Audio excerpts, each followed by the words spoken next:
ಶಾಲೆಗೆ ಕೆಲವೆಲ್ಲ ಏನಾದರೂ ಎಮರ್ಜೆನ್ಸಿಗೆ ಇಲಾಖೆ ಏನಾದರೂ ನೆಸಿಟಿ ಇದೆಯಾ ಅಥವಾ ಅವ್ರಿಗೆ ಏನಾದರೂ ಅವಶ್ಯಕತೆ ಇದೆಯಾ, ಜೊತೆಗೆ ಕುಡಿಯುವ ನೀರಿನ ವ್ಯವಸ್ಥೆಗಳು ಸರಿಗಿದೆಯಾ, ಇದ್ರ ಬಗ್ಗೆ ಚರ್ಚೆ ಮಾಡಿದ್ರು. ಮೂಲ ಕರೆದಿದ್ದ ಉದ್ದೇಶ ಇದು 1 ತಿಂಗಳ ಹಿಂದೆ ಸಭೆ ಕರಿಬೇಕಾಯಿತು. ಯಾಕೆಂದರೆ ನಾವು ಮದ್ದೂರು ಉತ್ಸವ ಮಾಡೋಕ್ಕೆ ಮೊದಲೇ ಸಭೆ ಕರೆದು ನಾವು ಕಾರ್ಯಕ್ರಮ ಆಯೋಜನೆ ಮಾಡಿ ಕೆಲವರು ಒಂದಷ್ಟು ಜನ ಅಧಿಕಾರಿಗಳಿಗೆ ಜವಾಬ್ದಾರಿ ಕೊಟ್ಟಿದ್ದರು. ಅವ್ರಿಗೆಲ್ಲ ಸೌಜನ್ಯ ಕರೆದು ಒಂದು ಧನ್ಯವಾದ ಹೇಳಿ ಅವ್ರಿಗೊಂದು ಊಟ ಕೊಟ್ಟು ಕಳಿಸ್ಬೇಕು ಅನ್ನೋ ಉದ್ದೇಶ ಇತ್ತು.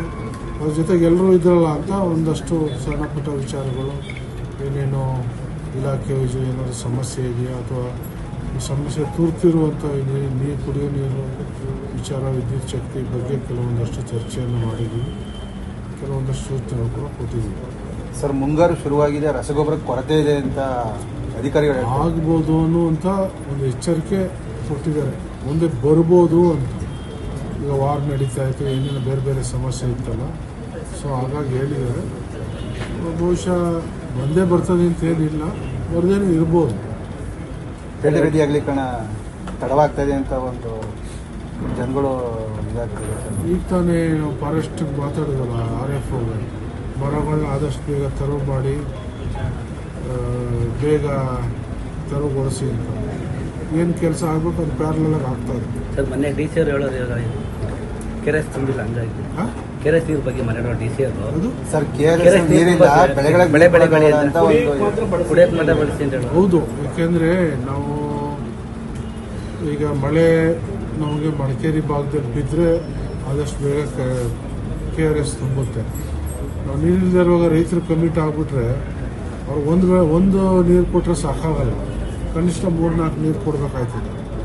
ಸೊ ಅದು ರಿಸ್ಕ್ ತಗೊಳ್ಳೋದು ಬೇಡ. ಫಸ್ಟ್ ಪ್ರಿಯಾರಿಟಿ ಕುಡಿಯೋ ನೀರನ್ನ ಸರಬರಾಜು ಮಾಡೋಕ್ಕೆ ಫಸ್ಟ್ ಪ್ರಿಯಾರಿಟಿ ಕೊಟ್ಟಿದ್ದಾರೆ. ಸರ್, ಒಂದು ಸ್ಪಷ್ಟನೆ ಸರ್, ದೊಡ್ಡ ಸಂಖ್ಯೆಯ ವಿಚಾರದಲ್ಲಿ ಗುತ್ತಿ ಪೂಜೆ ವಿಚಾರದಲ್ಲಿ ಅದನ್ನು 2 ತಿಂಗಳು ಮೊದಲೇ ಮಾಡಿ ಗುರುತಿಸಿದ್ದು ಜಾಗನ ಅನುದಾನ ಕ್ಯಾಶ್ ರಿಲೀಸ್ ಆಗಲಿ ಅಂತ ವೆಯ್ಟ್ ಮಾಡ್ತಿದ್ದೆ. ಅದಕ್ಕೆ ಬದಲೇ ನಾವು ಬಿಡಿಯಿಂದ ನಾವು ಅಲ್ಲಿ ಅಂಗಳ ಕಾಂಕ್ರೀಟ್ ಹಾಕಿ ಕೆಲಸ ಆಯ್ತು. ಈಗ ಅದು ಅವತ್ತೇ ನಮಗೆ ತೋರಿಸಿ ಒಂದು ಅಡುಗೆ ಮನೆ ಮಾಡೋಕ್ಕೆ ಜಾಗ ಬೇಕು ಅಂದಿದ್ರು, ಬಸ್ ಸ್ಟ್ಯಾಂಡ್ ಬೇಕು ಅಂದರು. ಆ ಜಾಗ ಪರಿಶೀಲನೆ ಮಾಡಿ ಅವತ್ತು ಇಲ್ಲೇ ಮಾಡೋಣ ಅಂದ್ಬಿಟ್ಟು ಹೇಳಿ ಬಂದಿದ್ದು.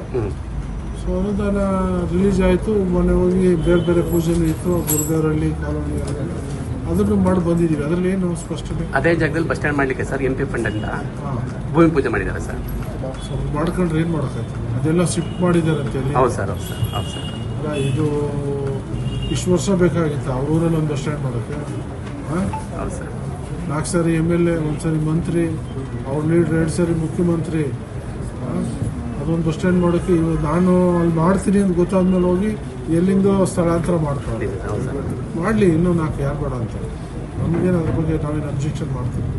ಏನೋ ಅವ್ರ ಇಲಾಖೆಯವರು, ಯಾರ ಇಲಾಖೆದು ಜಾಗ ನಮಗೆ ಗೊತ್ತಿಲ್ಲ, ಅವರು ಉಂಟು ಆ ಇಲಾಖೆಯವರು. ಸರ್, ವಿಧಾನ ಪರಿಷತ್ ಚುನಾವಣೆಯ ಅಚ್ಚರಿಯ ಒಂದು ಬೆಳವಣಿಗೆ ಆಗಿದೆ. ಅದು BJP JDS ಶಾಸಕರು ಕಾಂಗ್ರೆಸ್ ಅಭ್ಯರ್ಥಿಗೆ ಓಟ್ ಹಾಕಿದ್ದಾರೆ. ಮುಂದೆ ಏನಾದರೂ ಸೇರ್ಕೊಳ್ಳೋಂಥ ಎಲ್ಲ ಸೇರ್ಕೊಳ್ಬೋದು. ಅವ್ರಿಗೆ ಭದ್ರತೆ ಇಲ್ಲ, ಅವ್ರ ಲೀಡರ್ಶಿಪ್ಪು ಕೊರತೆ ಇದೆ. ಸೊ ಅವ್ರ ಭವಿಷ್ಯ ನೋಡ್ಕೋಬೋದು. ರಾಜಕೀಯದಲ್ಲಿ ಏನು ಇಂಥದ್ದೇ ಪಕ್ಷದಲ್ಲಿ ಇರಬೇಕು ಅಂತ ಏನಿಲ್ಲ. ಅವ್ರಿಗೆಲ್ಲಿ ಭವಿಷ್ಯದಲ್ಲಿ ಅನುಕೂಲ ಆಗ್ತದೆ ಆ ಕಡೆ ಹೋಗ್ಬೋದು. ಎಲ್ಲರೂ ಸ್ವತಂತ್ರರಿದ್ದಾರೆ.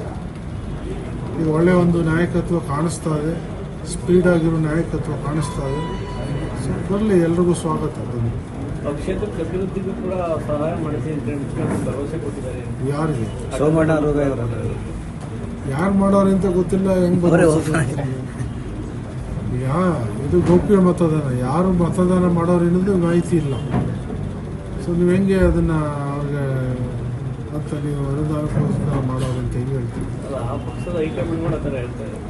ಸರಿ, ಅವ್ರಿಗೇನು ಬೇಕೀಗ? ಏನು ಗಾದೆ ಹಳ್ಳಿಲಿ ಹೇಳ್ತಾರಲ್ಲ, ನೆಲಕ್ಕೆ ಬಿದ್ದರೆ ಮೀಸೆ ಮಣ್ಣಾಗಿಲ್ಲ ಅಂತ. ಅವ್ರಿಗೆ ಅವಮಾನ ಆಗಿದೆ. ಆ ಅವಮಾನನ ಹೇಳ್ಕೊಕ್ಕಾಗದೆ ಏನೇನೋ ಹೇಳ್ತಾವ್ರೆ. ಸಚಿವ ಸಂಪುಟ ಪುನರಚನೆ ಚುನಾವಣೆ ಆದ್ಮೇಲೆ ಮಾಡ್ತೀವಿ ಅಂತ ಹೇಳಿ ಮಾಡ್ತಾರೆ. ಯಾವಾಗ ಆಗ್ಬೋದು? ಎನಿ ಟೈಮ್, ಇನ್ನು 1 ವಾರದಲ್ಲಿ ಎಲ್ಲ ಕಂಪ್ಲೀಟ್ ಮಾಡ್ತಾರೆ. ಸರ್, ನೂತನ ಮುಖ್ಯಮಂತ್ರಿಗಳಿಂದ ತಮ್ಮ ನಿರೀಕ್ಷೆ ಏನು ಸರ್? ನಮ್ಮ ನಿರೀಕ್ಷೆ ಬೇಕಾದಷ್ಟಿದೆ ನಮ್ಮ ತಾಲೂಕಿಗೆ. ಈಗ ಈಗಾಗಲೇ ಎಲ್ಲ ಅಲ್ಲ, ತಯಾರು ಹೊಸ ಯೋಜನೆಗೆ ಏನಾದ್ರು ಒಂದು ಪ್ರಸ್ತಾವನೆ ಕೊಟ್ಟಿದ್ದಾರೆ ಸರ್? ನನಗೆ ಹೊಸ ಯೋಜನೆ ಅನ್ನೋದಕ್ಕಿಂತ ಈಗ ಭಾಳಷ್ಟು ಈಗ ನಮ್ಗೆ ಹಾಸ್ಪಿಟ್ಲು ಉನ್ನತೀಕರಣ ಆಗಬೇಕು, ನಮ್ಮ ಮಾರ್ಕೆಟ್ ಆಗಬೇಕು, 2 ಮಾರ್ಕೆಟ್ ಆಗಬೇಕು, ಒಂದು ವೆಜಿಟೇಬಲ್ಸ್ ಆ್ಯಂಡ್ ಫ್ಲವರ್ಸ್, ಅದು ಇನ್ನೊಂದು ಮಟನ್ ಮಾರ್ಕೆಟು ಮೈನು. ಸೊ ನಮಗೆ ಈಗ ರೋಡು ವೈಡ್ ಮಾಡಬೇಕು, ಅದು ಫೈನಲ್ ಹಂತಕ್ಕೆ ಬಂದಿದೆ. ಸೊ ಎನಿ ಡೇ ಅದು ನೀನು ಕ್ಯಾಬಿನೆಟಿಗೆ ಬರ್ತದೆ, ಬಹುಶಃ ನೆಕ್ಸ್ಟ್ ಕ್ಯಾಬಿನೆಟಿಗೆ ಬರ್ತದೆ. ಮತ್ತು ಒಂದಷ್ಟು ನೀರಾವರಿ ಕೇಳಿದ್ದೀವಿ. ನಮ್ಮ ಹೊಳೆಯಿಂದ ಆಚೆಗೆ ನಮಗೆ ನೀರಿನ ಸೋರ್ಸ್ ಇಲ್ಲ. ಆ ಕೆರೆಗಳನ್ನ ಸ್ವಲ್ಪ ಗಟ್ಟಿ ಮಾಡ್ಕೋಬೇಕು, ಲಿಫ್ಟ್ ಮುಖಾಂತರ ನೀರು ತುಂಬಿಸ್ಬೇಕು. ಕೆರೆಗಳಲ್ಲಿ ಯಾವಾಗೂ ನೀರು ಇರಬೇಕು, ಅವಾಗ ನಮ್ಮ ಬೋರ್ವೆಲ್ಗಳಾರು ಅಂತರ್ಜಲ ವೃದ್ಧಿ ಆಗ್ತದೆ. ಅದೊಂದು ಯೋಜನೆ ನಮಗೆ ಇಂಪಾರ್ಟೆಂಟು. ಸೂಳೆಕೆರೆ ಕಾಮಗಾರಿ ಏನಾದ್ರು ಕಾಮಗಾರಿ ನಡೀತಾ ಇದೆ, ಇನ್ನು ಸ್ವಲ್ಪ ಇದೆ, ಇನ್ನೊಂದು 1.5 ತಿಂಗಳಲ್ಲಿ ಮುಗೀತದೆ.